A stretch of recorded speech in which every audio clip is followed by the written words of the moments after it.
In many neighborhoods, blue and green dustbins have been installed.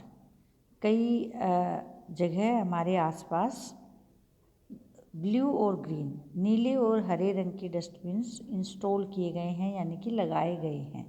The green dustbin is for biodegradable waste and blue dustbin is for non biodegradable waste.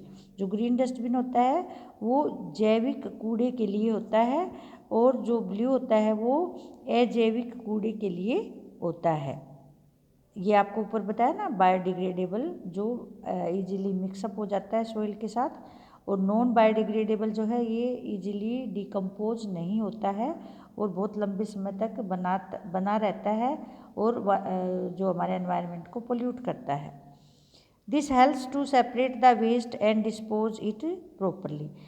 इससे क्या होता है, जो कूड़ा होता है इसको अलग अलग करना आसान होता है और इसको डिस्पोज करना भी आसान होता है, आराम से हो जाता है। So we should throw our waste separately in green and blue dustbins. Now disposal of waste, जो कूड़ा होता है उसका निपटान कैसा होता है, कैसे निपटारा किया जाता है उस कूड़े का, कैसे उसको फेंका जाता है। It is important to dispose waste properly. ये बड़ा महत्वपूर्ण है, कूड़े का निपटान बहुत इम्पोर्टेंट है, बड़ा महत्वपूर्ण है। इन टाउन्स एंड सिटीज़, छोटे शहर और बड़े शहरों में, the local government looks after the collection and disposal of waste. जो गवर्नमेंट, लोकल गवर्नमेंट क्या है, जो जैसे म्यूनसिपल कमेटी होती हैं, ये लोकल गवर्नमेंट होती हैं, स्थानीय जो प्रशासक बोलते हैं इनको, ये कूड़े का कलेक्शन करवाते हैं और उसका डिस्पोजल करवाते हैं, यानी कि निपटारा करवाते हैं। Let us read about some of these methods. अब इन कुछ मेथड्स का हम जो है यहाँ पर पढ़ेंगे, कुछ मेथड्स, कुछ विधियाँ कूड़े के निपटान के लिए जो विधियाँ अपनाई जाती हैं उनके बारे में हम यहाँ पढ़ेंगे। First is dumping. डंपिंग में क्या होता है, in many cities waste is collected and carried in large trucks. जो वेस्ट होता है उसको बड़े बड़े ट्रक्स में इकट्ठा किया जाता है और फिर ले जाया जाता है। It is then dumped in an open area far away from the city. फिर इसको शहर से बाहर ले जाकर किसी ओपन एरिया में, खुले एरिया में डाल दिया जाता है। However such A practice can be dangerous for the environment and for human beings and animals. हालांकि ये जो प्रैक्टिस है, ये जो काम किया जाता है, जो क्रिया है, जो ये एनवायरनमेंट, वातावरण के लिए, ह्यूमन बीइंग्स मानव जाति के लिए और पशुओं के लिए खतरनाक होती है। When animals consume this waste, it can harm their life and can even lead to death. Animals इस कूड़े को कंज्यूम कर लेते हैं, खा लेते हैं, तो जो बायोडिग्रेडेबल होता है उसके साथ नॉन बायोडिग्रेडेबल भी साथ में खाया जाता है, जो कि उनके जीवन के लिए खतरा होता है और उनकी मृत्यु भी हो सकती है। ये देखिए, ऐसे डंपिंग किया जाता है, कूड़ा ले जाकर एक जगह पर डाल दिया जाता है। Next one is landfill.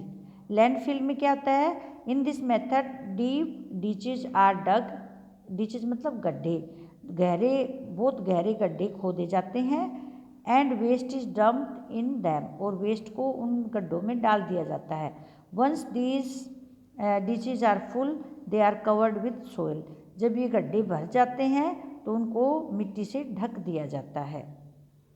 Next one is burning, जलाना। In this method waste is collected in one place and burned. Waste को एक जगह पर इकट्ठा किया जाता है, कलेक्ट किया जाता है और जलाया जाता है, burned. This method converts waste materials into heat. इस मेथड से जो वेस्ट मटीरियल होता है, क्या निकलता है, वो हीट में बदल जाता है,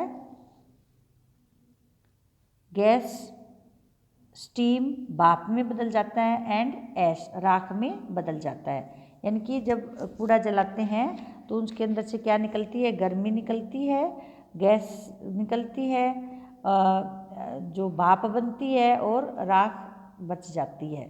this practice is harmful as it causes air pollution. जो ये क्रियाकलाप है ये भी एयर पोल्यूशन के लिए जो है एयर पोल्यूशन का कारण बनता है। हवा के लिए जो है ये ठीक नहीं है, प्रदूषित करता है इसको। ये देखिए बर्निंग ऑफ वेस्ट, ये वेस्ट जलाने से कैसे देखो धुआं निकलता है, स्मोक निकल रहा है, पीछे राख बच जाएगी। फिर next one is composting. This method involves filling a pit with biodegradable waste and covering the pit with soil. इस मेथड में कंपोस्टिंग में क्या है, पिट को गड्ढे को जो है उसको बायोडिग्रेडेबल वेस्ट डालकर उसमें उसको भरने के बाद जो है मिट्टी से कवर कर दिया जाता है। After some time the waste gets decomposed and turns into compost. कुछ समय के बाद जो वेस्ट है वो ख़त्म हो जाता है और खाद में बदल जाता है। कंपोस्ट मतलब एक तरह की फर्टिलाइज़र होती है ये, which is rich in nutrients, जिसमें पोषक तत्व भरपूर मात्रा में होते हैं। ठीक है।